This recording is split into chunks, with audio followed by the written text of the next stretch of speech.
Hey everybody, Coach Hughes here from the Be Best You podcast with the idea that to lead others, you need to be the best version of yourself. Again, I always say it, but nobody wants to follow a mess. So I'm excited to have on a gentleman that I found actually social media over Facebook. When you like something or you click on something, Facebook shows you a lot of other stuff. And I found Jamy about a year ago or so. Love this content. Follow some of his podcasts, and he's written multiple books. Two of the books I have here. The other one I just ordered, actually, the Leadership Playbook, which I went through. I read that one, and then also Building Champions: Simple Success Principles from A to Z. Also has a book called the Captain, which is pretty cool, and then another one called the Bus, right? The Bus Trip. What I really enjoyed about your books as well, Jamy, is obviously we probably know of a gentleman, John Gordon. You look at a lot of the old, books that you read, 1 Minute Manager, Who Moved My Cheese. They're all stories, which kind of can keep people engaged in characters and obviously stories are the best way to communicate and teach. But that's one of the things I loved about your books is that one is, well, first of all, the Leadership Playbook is in so much a story, but the other two are. So they keep the reader engaged. You get in characters, but the message that resonates through all that. And then I don't want to do a lot of the talking. I've been listening to back to some of my podcasts, and I find myself boring myself in the very beginning. So I want to get you talking as much as I can. But the premise of this podcast is the industry I'm in. You have a lot of people who work really, really hard. Okay. A lot of them don't really maybe go to school, college, meaning they don't have a lot of formal training. So they end up in this business that I'm in and they just work really hard to pay their bills and create a career path for themselves. And then hard workers who produce good results end up climbing this ladder and end up in a position of a management role, leadership role, similar to what I found in sports. A lot of the best players become the captains and then don't know how to captain until they become captains. And what I like about your writing is you speak about what the how to act in those roles, how to be smarter in the role of a manager, a leader, and or a captain. And so I guess lay it this way. I always find that managers learn how to manage when they become managers.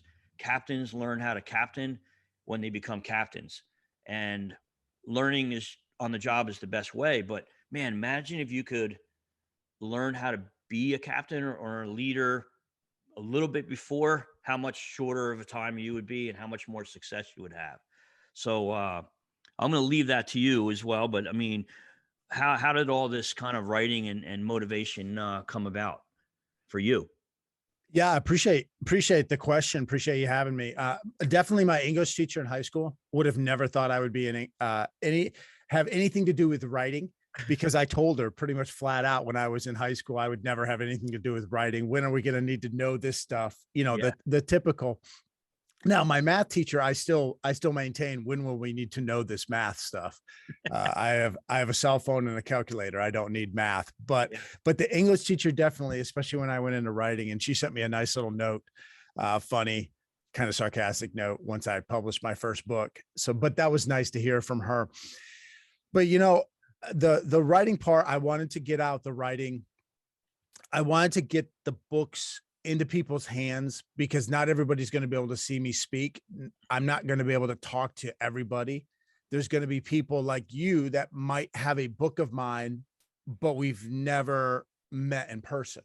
Mm-hmm. And there's going to be sports teams. I just spoke with a sports team the other day, and I didn't even realize that they were going through my book. They asked me at the end, they had bought all these copies for their kids. And then they asked me at the end of their book study, would I be able to get on a Zoom call with them? And I didn't even know that they bought my book. So there's all these teams or athletes or coaches out there that might be impacted in some way by a couple of the words that I put down on paper. Yeah. And my books are pretty simple. Mm-hmm. I'm not the most intelligent person out there. I don't have these really deep theories. that you have to have a PhD to understand. There's other writers out there that I love to read their books, but I almost read just the first chapter and the last chapter, because or I read the chapter headings of every chapter because they're too smart for me. I can't get what they're what all they're saying. But we try to put books out there where people can really understand it. And you kind of asked the question about the managerial stuff, the captain stuff, and to a degree, you're right. You're not fully ready to be in those roles, those positions. Just like when I became a head coach for the first time, I wasn't actually ready to be a head coach. I was just maybe more prepared than somebody else. Mhm. I was maybe more prepared than I was, 5 years previous, but I wasn't ready for it. When I became a husband, when I got married, I wasn't ready to be a husband. I was more prepared than I was before I went through premarital counseling. I was more prepared to maybe, the 15-year-old version of myself was to be married, but Right. I wasn't ready. And so when someone takes on a managerial position or some kind of a captain role or any kind of supervisory role or leadership position, they're not necessarily ready for it. They're just maybe more prepared than Mhm. they were, more prepared than somebody else. But I will say one of my main theories of leadership, one of the main things I talk about with sports teams, or if I was coming into your business or going into a bank or going into any business to talk to them, would be that yes, there are some positions. There are some roles that people have that are leadership positions. But everybody in this business, everybody in this organization, everybody on this team can be a leader because everybody can influence somebody to move forward and to make things better. And we don't have to just rely on the manager or the captain to do that. Certainly, there are roles, responsibilities, and duties that those people have that maybe not everybody else has, or at least they have a platform, Mhm. maybe a higher platform, more of a load on their shoulders than somebody else. But everybody at your business, everybody in your team can impact positively and make a difference. It might not be as big of a difference as someone else, but it Mhm. still could be that difference. We talk about the people at the end of the bench. The people at the end of the bench can lead. You can lead from the end of bench. John Maxwell, the great leadership expert, talks about 360-degree leadership. Mhm. You can lead. People in the middle sometimes have more of an opportunity to lead everybody around them. Sometimes you get this CEO or this person at the top. Yeah, they have a lot of power and they can lead, certainly, but they're not touching base with the janitor. They're not touching base with lower level employees or even middle managers. Their scope of influence is just based upon power. It's just based upon a position. Mhm. When you're in the middle, when you're just that everyday employee or that middle manager, man, you can reach out to everybody. You can touch the people at the bottom of the totem pole. You can reach out and touch the people at the top of that flow chart. So we all have a chance to influence people around us every day, and that makes our team move forward. We don't need to have this title on our business card or on our door to be able to really influence people. Yeah. Yeah, I think of two things. One is I remember, I was coached my whole life, whether playing basketball or watching my father. And then when I became a coach of my daughter's seventh grade basketball team, and all these little girls were looking up to me and they're like all excited. And then I was like, all right, you guys ready? And then it was at that moment, and I tell this story in my class, and it's 100% real. I panicked because I went, wait a minute, I've been coached my whole life. I know how to play this game. I know what to do when people tell me, but now I'm the person who has to coach. And I realized at that moment that while you can so coach in front of your name, that doesn't mean you really know how to coach. And I was like, oh, I got to learn how to coach. I don't. What's the roadmap? And then the second part to is had a conversation with my brother-in-law yesterday. He's a hockey coach, talking actually prepping for this call, and I said, it always seems to be the best players become the captains of the teams, especially kind of growing up through school. And I looked to a young lady or a lady, Christy Rampone, who was the captain of the U.S. women's soccer team. She said that while she's been the captain of every team she's been on because she's the best player, it was when she was asked to be the captain of the U.S. women's team that she said, I don't know, because that's when she realized that she didn't really know the role where the all the stuff behind the scenes, dealing with the attorneys, taking the information from the players to management, taking the message from management down to the players. Um, that's one of the biggest things I think about. Again, hard workers now are being asked to work smart, and now they're in this communication role between maybe upper management and the troops, and how do they navigate in that space there. um can you speak to a little bit about that? I mean, I know in a couple of your books actually you kind of refer to that in there. Yeah, what we get at sometimes, and you mentioned it when you were faced with kind of that very first time, a first realization with your daughter's seventh grade team, that I'm the coach, I know X's and O's, or I know the strategy, or I know the ins and outs of the business, whatever it is, whatever role we're in. We might know that stuff in our head, but there's more to being successful. There's more to leading than just the knowledge.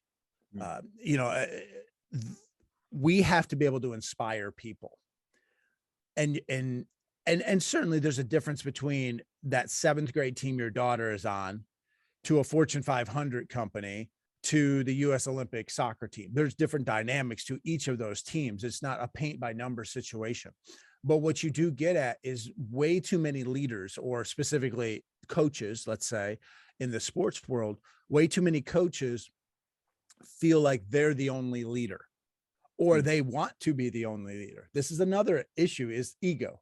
I want to be in charge. I want to be the boss. I want what I want. I want to get my way.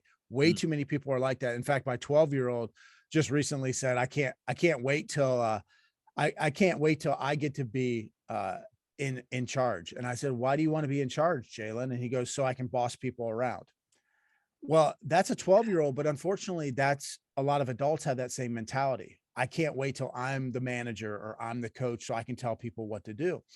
Well, the problem with that is you really limit your potential, and you put a lid, there's a lid, or there's a cap or a ceiling on what you can achieve with your organization or your team when you're like that, because you're only so good as a leader.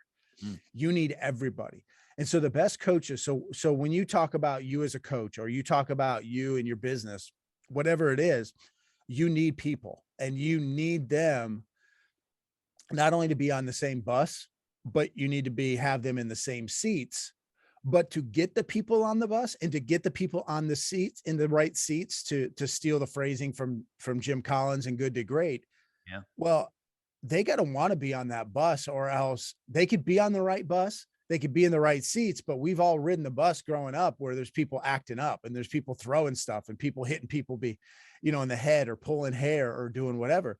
So Yeah. just because you have the right people on the bus and the right people in the right seats, don't mean that uh, uh, they're acting the right way. And so you want to make sure that you've inspired them. And I know that what I just said was kind of a failed analogy, or not a failed, but it's you can shoot holes in. I'm terrible with analogies, but you want to make sure that they're following you for the right reasons. They're not just following you because you made them do something.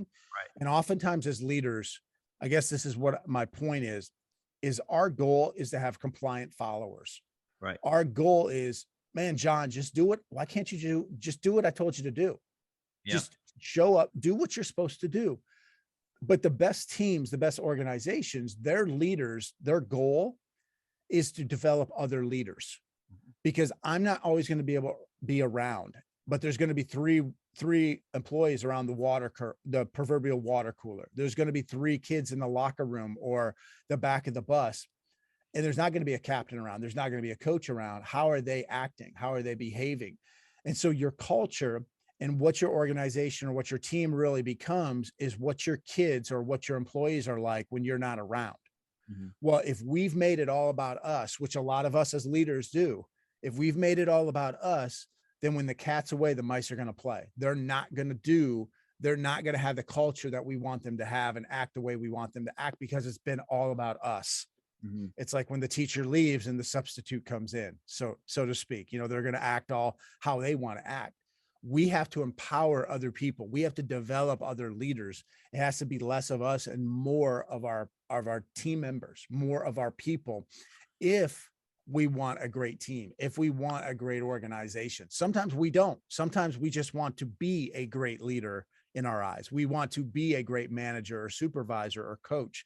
We want the attention on us. And so we've first got to look inward. We first got to look at what our motives are. And a lot of us, our motives, our ego, we have an agenda that we want to be the main show. And like I said, that really capture potential as a team.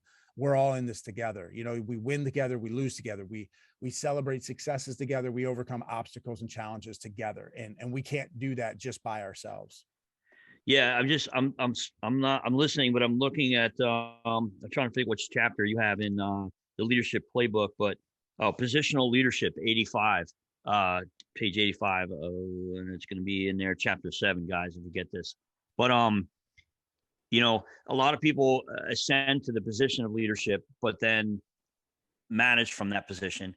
And leadership only happens when other people want to follow you. And one of the things I speak to a lot is, and we've been hearing a lot of this, whether it be Simon Sinek or whomever, talking about the why, connecting it to why. And I think one of the worst things you can do as a coach is coach people who are uncoachable, or hire somebody who needs a job rather than wants a job, or is there because mom and dad are dragging them there. They're the worst ones.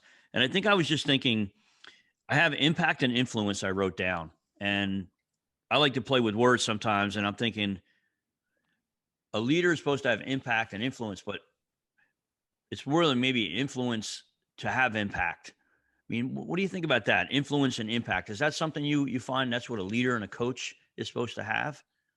Yeah, 100%.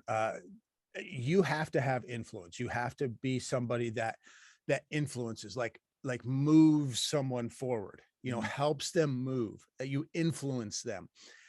We can't, you know, it's that old saying, you know, you might be able to lead a horse to water, but you can't make them drink. And Mhm. however flawed that might be, but you just can't make people do something for very long if they don't want to do it. Now we all know you can make people do something in the Yeah. short term. You can force them, coerce them, threaten them. You can get people to do something, but it's going to be short term, and and definitely it's not only going to be short term, but they're not going to like it.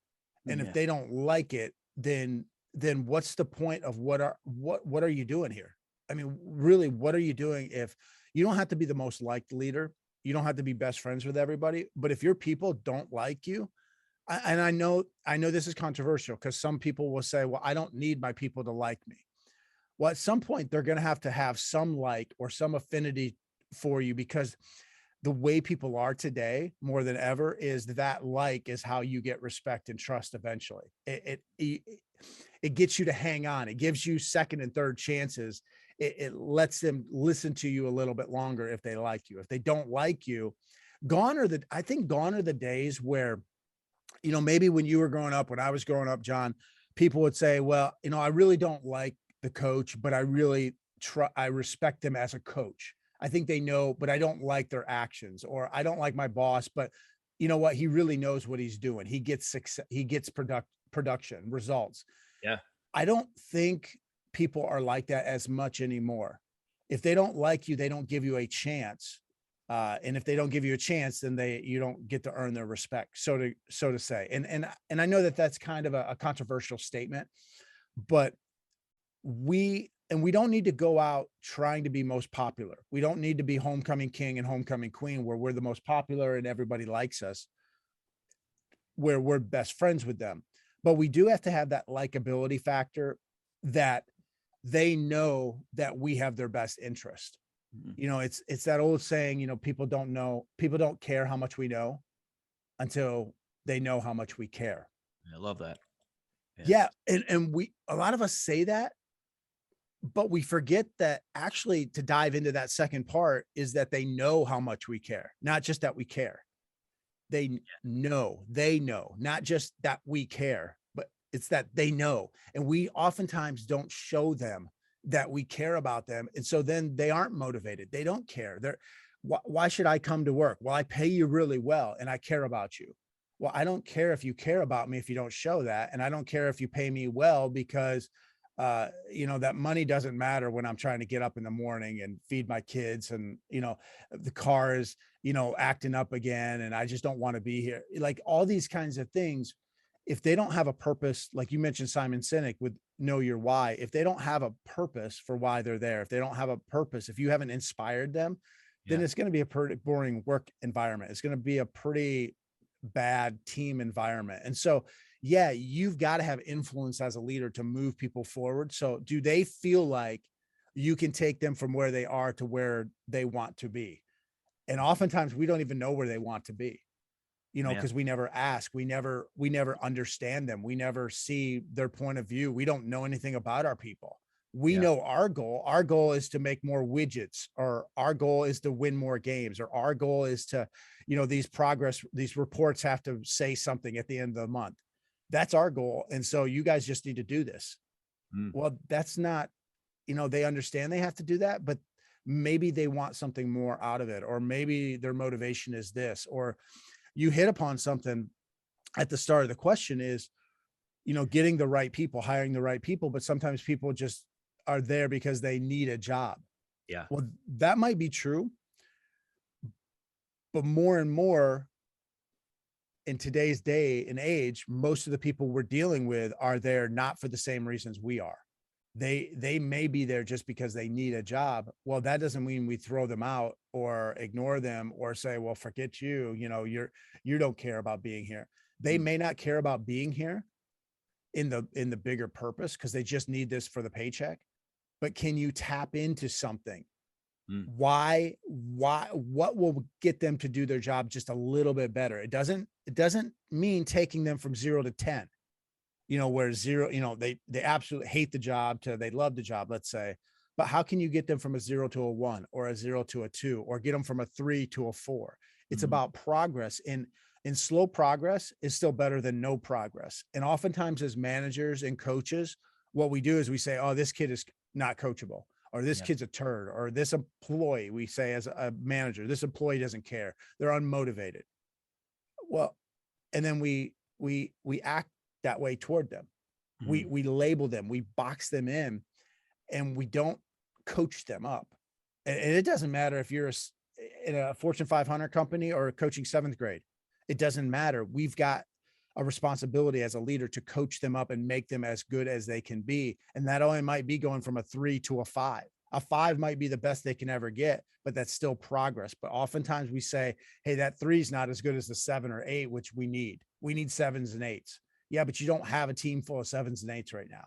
Take what you got and then try to make it better with progress. And I love the quote. I love the saying, or the whatever, the cliche, slow progress is better than no progress. Yeah. Yeah. No, there's a lot of things going off in my head from that, just your little start there. But, um, when you first started there, it's talked about, like, I just thought about Bobby Knight and Bobby Hurley, senior, and how both of those guys produced a create crazy results, but they weren't, and I'm sure they got to know their players and their players, but that's kind of old school. You can't really do that anymore. Um, you look at new, and you got some older coaches that have adapted, Popovich, which I'm a big fan of his, and how he's won all those games, and he's as old as those guys were. Um, and you said something as well as respect is a big thing of coaching and leadership, and that you have to earn it through what you do, not through what you say. And right. Yeah, absolutely. And you mentioned a couple coaches there. They were very tough. They would say that they loved their players. They would say they had a lot of tough love. And I grew up, I mean, Bobby Knight was one of the reasons I got into coaching. Bobby Knight was somebody that I not necessarily patterned my coaching style after, Mhm. but from an X's and O's standpoint, I did pattern a lot of my philosophy toward, based on him. Right. I was not a yeller or a screamer like him, but I love the way that he did care about his kids and all the stories of taking care of his players and his players' families when they'd be sick, or he was almost like a high school coach, driving kids home, or looking after kids. He became a father figure to a lot of kids. But he was tough on his kids. He was tough on his athletes, and you can't do that anymore like they used to. And I'm not saying it's right or wrong either way, but one of the things you mentioned, Greg Popovich is still doing it with the San Antonio Spurs. And we would see him dog cuss out, a Tim Duncan or a Tony Parker or a Manu Ginobili or any of the number of guys. Yeah. But the thing always was about Popovich was when he had that tough love, when he had those tough conversations, he also had a strong bond with them. Mm-hmm. And you have to do that. We forget that we have these tough conversations with people. I've got to, John, thanks for coming into my office today. We got to talk. You're not getting the job done. Your numbers aren't good. You're not doing what you're supposed to do, whatever. If this doesn't improve, then we're going to have to let you go after the next month or whatever, or you do that with a player or you do that with a parent. I got to talk about why little Susie's not playing very well. And so I have this tough conversation, but I don't have a strong connection. I don't have a strong bond. I have this tough conversation, but it's not going to last. It's not going to survive because I don't have a strong bond. I'm when I have this conversation with you, I have to pull stuff out of this bank account, this emotional bank account, but I don't have anything in there because I haven't deposited. And we don't deposit a lot very often in these emotional bank accounts, whether it's our kids, whether it's our employees, whether it's the parents of our players, if we're a coach. Yeah. But then all of a sudden we expect them to respect us and listen to us and do what we tell them, or to be okay with what I'm telling them just because I'm in this leadership position, or just because, oh, well, I am having this conversation. You've got to respect that I'm communicating with you.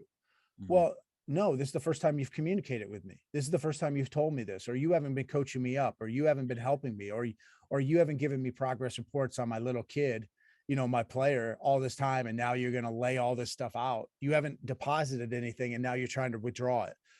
So if you're going to have a tough conversation, you've got to have a strong bond, a strong connection. And a lot of us don't do that because it's very difficult. It takes time, it takes energy, but it's oh so worth it because we are all in the people business. It really doesn't matter what industry we're in. We're all in the people business, and we have to be dealing with people, and we have to work with people, and they're all going to have different emotions, different agendas, different hopes and fears. And we've got to tap into that. We've got to know what that is. And too many of us as leaders, as managers, we don't do that. We paint by numbers. We paint with a broad brush. We check off boxes. We label people. And then all of a sudden, well, they don't fit what they're supposed to fit, or they don't do what they're supposed to do. And so, well, it's on them. It's their fault. Well, no, it's our responsibility as a leader. And this is one of the main things I write about in The Captain, my newest book about positional leadership. It may not be your fault. Oftentimes it may not be your fault as the leader, but it's 100% your responsibility to find a solution and to make things better. Your team is your responsibility. Your people are your responsibility until they cease being your people. A lot of leaders don't like that. There's a lot of people, a lot of coaches I've dealt with that don't like what I put in that book, or don't like that because no, it's still their fault. Yeah, but we're talking about two different things. Yeah. We're talking about other people's actions. You can't always control their actions, but you can help influence them. Coming back to that word that you help influence them to make better choices, to have better actions, to set them up for success rather than failure, to put them in positions that they're best suited for, to help your team members become better. And you see this all the time in corporate. I won't say it's your business or your company, John, but you see this a lot of times in almost all corporate settings or most industries. You may have a great onboarding. You might onboard an employee amazingly well. But for that employee, especially one that really doesn't want to be there and is just there because they need the money, it's like drinking water out of a fire hydrant. So you onboard them. You have this great onboarding process, but then once they get in the job, you don't have ongoing coaching, or at least consistent ongoing coaching. Well, I told you this. You should know this. Hey, we went over this. We went over this. Remember that month long? Remember that week of orientation or whatever? We went over this. How can you not know this? Well, because it was one of 1,000 things that they learned that was brand new to them. So we do a good job sometimes of onboarding. We do a terrible job of coaching.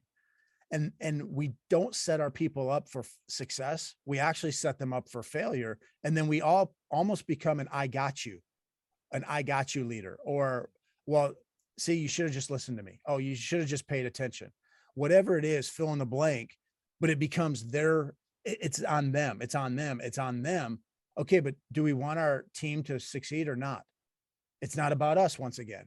Right. If we don't really care about our team succeeding, and our team is all team members, if we really only care about us succeeding, then you know what? Yeah, we're going to pass blame. It's more finger pointing than thumb pointing, but Right. we need to do more thumb pointing as a manager or a positional leader, because we have to do whatever it takes to make our people better and to help them move forward. Now, coaching, I keep bringing it back to coaching because that's what I knew for a long time.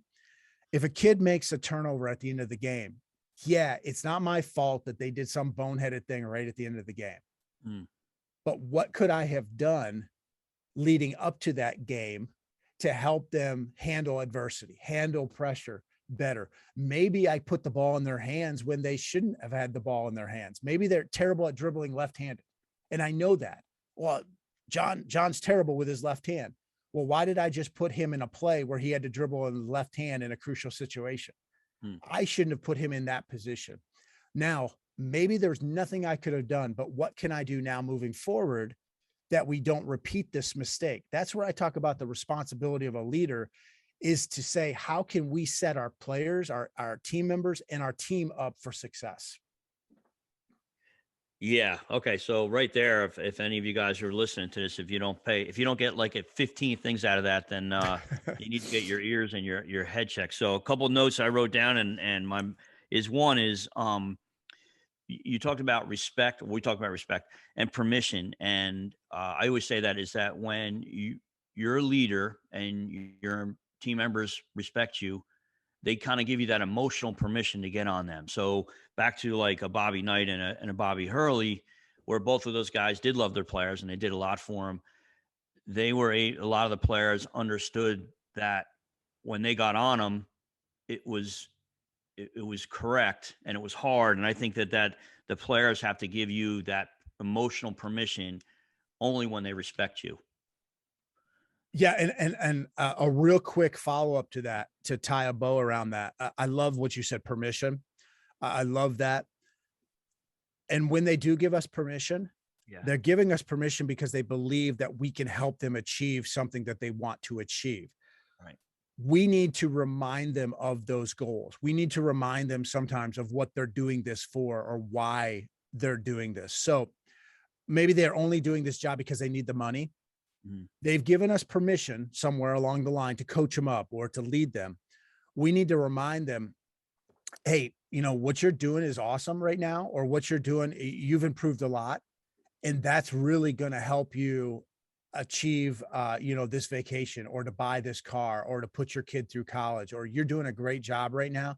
You're well on your way to achieving this goal of X, Y, or Z. You remind them of what they want, not what you want for them, but what they want for them. And you remind them of those things, but then you also encourage them that, hey, what you're doing, you're getting closer and closer. I know it seems hard, but you're getting closer and closer. Once they've given you that permission, that becomes much easier to remind them of those things. Yeah, no, and another part is talking about leadership is responsible.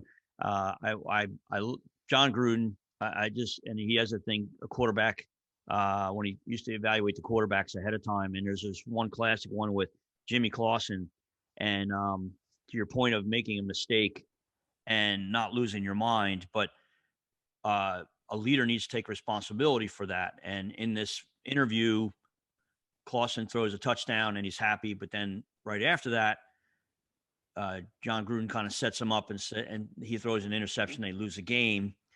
And typical John Gruden fashion, Jimmy Clausen says, "Yeah, the guy ran the route and didn't finish it or whatever." And he kind of didn't say the other guy his fault, but he insinuated that it wasn't his fault. And John Gruden just sits back and goes, "Oh," it's like one of the greatest responses, ever. But and then yesterday, there's a gentleman by the name of Ben Bergeron who wrote a book called Chasing Excellence, and he's a CrossFit coach. And what he talked about was, kid spills a coffee, your kid spills a coffee, and you freak out. and it ruins the rest of your day.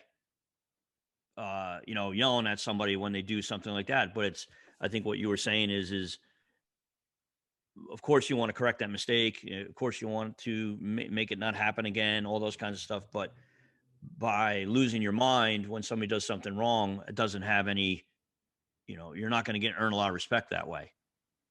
Right. You're not, and one, it doesn't solve anything. It doesn't put the coffee back in the cup. Yeah. Number two, it doesn't necessarily have a long-term impact. Mm-hmm. Because you have to figure out, well, why did the coffee get spilled in the first place? Yeah. Was there motive behind the coffee getting spilled? Did the kid do it on purpose? Did the kid do it on accident? And then if it was an accident, why wasn't it an accident? Were they in the wrong place at the wrong time? Were they off their meds? Are they just, what age are they? There's a lot of things that go into that. And you as a leader have to figure those things out. Mm-hmm. There's a lot of things that we can do differently to put our people in better position. Maybe the kid, maybe the coffee shouldn't have been there. Maybe the kid shouldn't have been there. Maybe, there's a lot of different reasons. And we've got to look at that. It's not up to, especially if we're dealing with young people, it's not up to that 15 or 16-year-old, or in your case, coaching your 7th grade daughter's team that you talked about earlier. It's not the responsibility of a 7th grader to act like a mature adult and to see the whole forest and not just their tree, to be this wise person and to make all good choices all the time. They're in 7th grade, or they're a teenager. We're the adult in the situation. We're the ones that have the background, the experience. We're the one that should have a fully developed mind, hopefully fully developed brain. We're the ones that should be seeing lots of different angles on stuff. I know we bounce back between corporation and teams, sports teams, but you're a manager, you're a supervisor at a company. Well, you're the one that has years of seeing different perspectives and understanding what could happen, of seeing different angles on stuff. Well, don't leave it up to that 23-year-old punk employee that you have that you don't like. Well, don't leave it up to him to figure all this stuff out on his own. You need to help and guide him. He doesn't know. He doesn't have context. This is just a job. This is just a paycheck for him, maybe. So help, number one, give him context, but number two, inspire him. Mm-hmm. Make it a game. Find a way to make him just enjoy the job just a little bit more, instead of being an I gotcha or an I told you so leader. Yeah. Love it.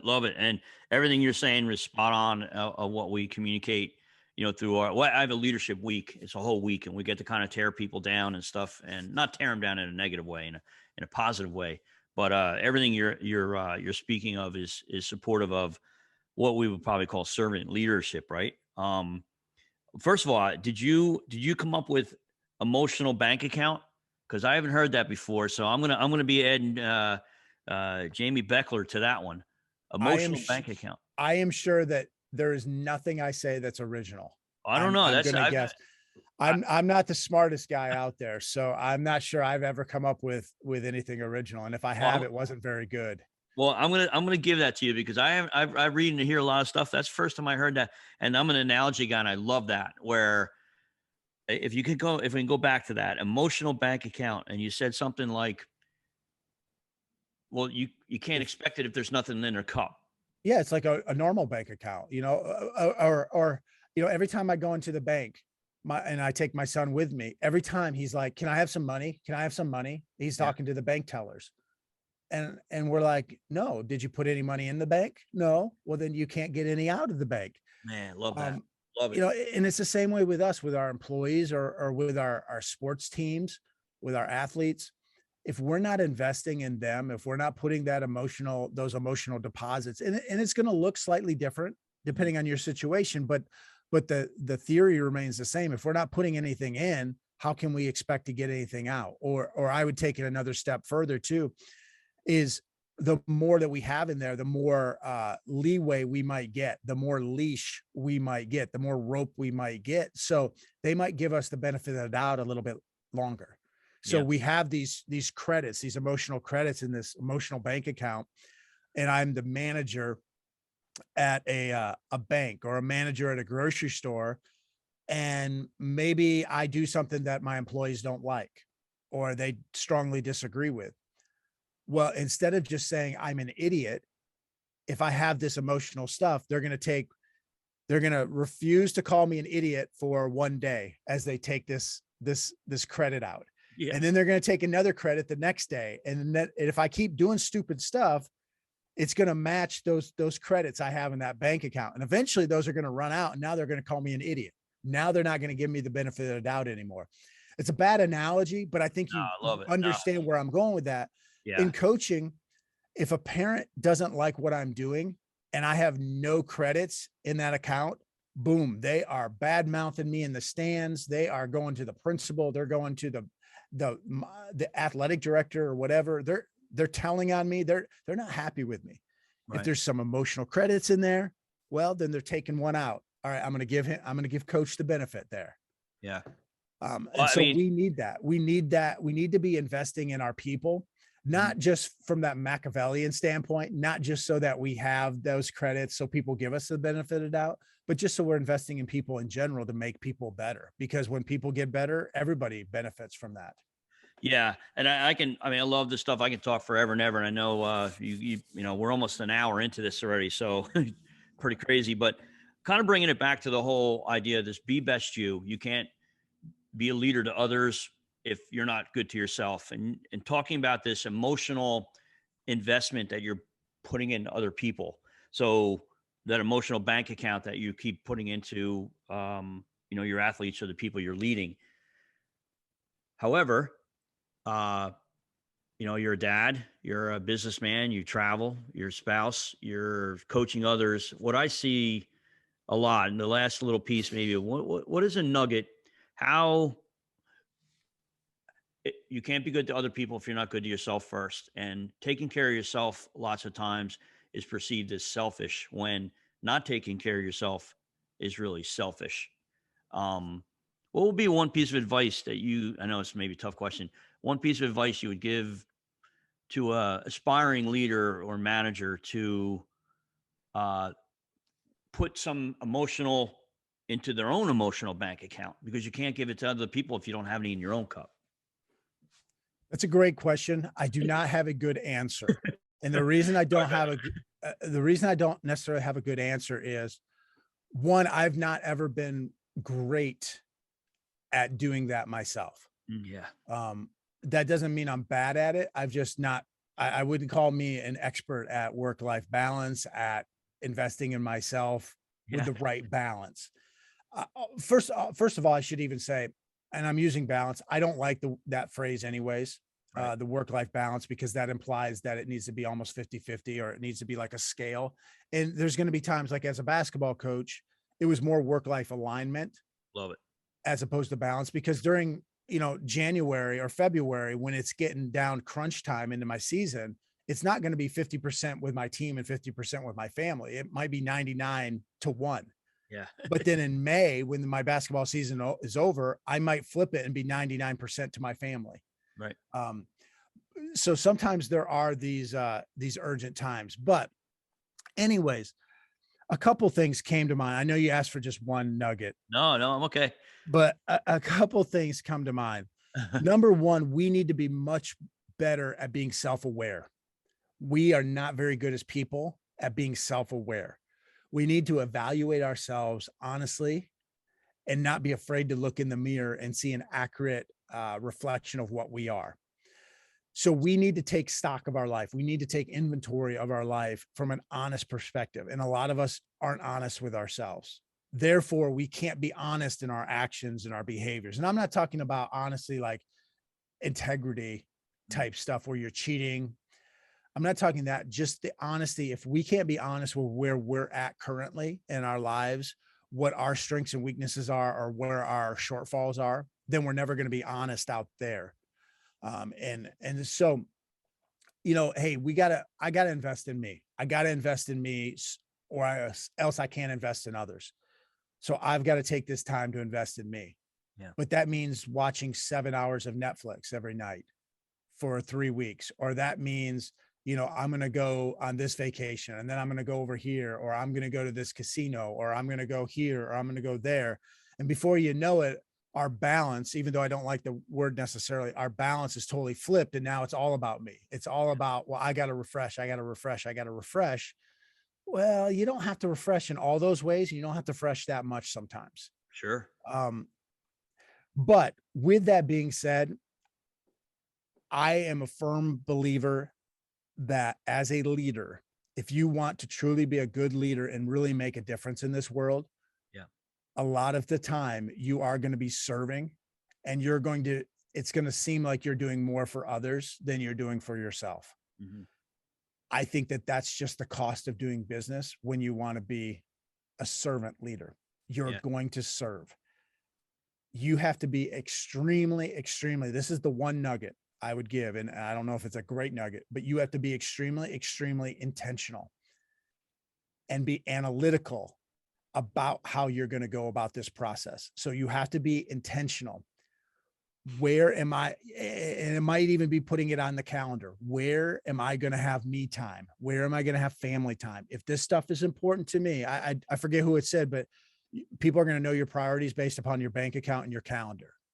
Well, your calendar, you have to be intentional about getting some me time, or I even hate that phrase, but the refreshing, filling up your tank. Yeah. It's hard to give if you've got nothing in your tank. Too oftentimes as people, we go to the extremes. Yeah. It's either we're only giving or we're only taking. And it doesn't have to be a balance once again, but we do have to be intentional about achieving whatever's important to us. Yeah. So if serving's important, we have to be intentional about that. If finding time to refresh is important, we have to also be intentional about finding time for that. And if we're in a season of our life, or a period during the year, or a period during the week where we can't just devote to one of those things, then we're going to have to map it out. We're going to have to calendar it out, schedule it out. It might be that, when you might not be able to get to the gym for 2 hours, maybe it can only be a half an hour, and maybe you'll have to listen to a podcast, or you'll have to read a report on your phone while you're on the stationary bike. You might have to combine some things for the next 3 weeks because things are really hectic, but you still have to invest in yourself, but you can't go to the far extreme. So you're going to have to be intentional about what's important to you and then map it out. I don't know if that's a great nugget or not. But we definitely have to be more intentional about stuff. And most of us just fly by the seat of our pants, or we react to things. Yeah. And something comes our way. Well, we jump all in. This is so extreme. We've got to do this right now. And then we lose sight of what we have to do 2 weeks from now, or we lose sight of the other thing that's important to us. And then we're behind on that when we get to that, because we haven't had a plan for, taking small bites along the way. And, I know all of that can be misconstrued. I know all of that can be debated at times, because there is the thought of, well, if I have a project at work, well, I should jump all in on that project, because if I try, I might spread myself too thin. Mm-hmm. And yeah, that's true also. But we need to think ahead. It's like in school, you went to school, you went to college, I went to college. Everybody here listening to this at least went to high school. Well, you might have had 5 or 6 classes at once. Okay. You might have 5 or 6 tests coming up, or you might have 5 or 6 papers, or different projects coming up, or whatever, but they might not all be on the same day. But you can't wait for the day after a test to study for your next class test, because that might be that day. Yeah. So you have to map things out sometimes, and you can't just jump all in with one thing. No, I'm sorry to ask that question at the end, but I mean, no, that's great. So, I'll also be supplying everybody with the various opportunities. You have your own podcast, and you've got quite a few awesome guests on there. And there's a book called Life Off Balance, by Dan Thurman. You may know him from the speaking circuit. And he talks about that too, where life balance isn't really what you want. You want to be balancing life based on this priority. So I love that. Perfect perspective. But you have your own podcast. You have a workbook associated with the leadership playbook. You got a lot of tools out there that people can tap into. And congratulations on that. Some awesome stuff too. Thank you. Um, Thank you. yeah, Yeah. Yeah. Uh, as long as people spell my name right, they can yeah, find all my stuff online, different places. But, coachbechler.com, Coach Bechler on Twitter, on Instagram, Facebook, so they can yeah. find me. Good stuff. Yeah, and if there's anything I can do for you, let me know. And I really appreciate it. That was, I know we don't want to go much longer. That's almost an hour. And I can go another 3 or 4. I love talking about this stuff and great content and input. And I really, really appreciate it. So thank Well, you. thanks for your time. I appreciate it. Yep. All right. This is Jamie Bechler, and check him out. I'll be providing some content there. And it's Coach Hughes from the Be Best You podcast. Looking forward to the next one coming up here soon. All right, guys.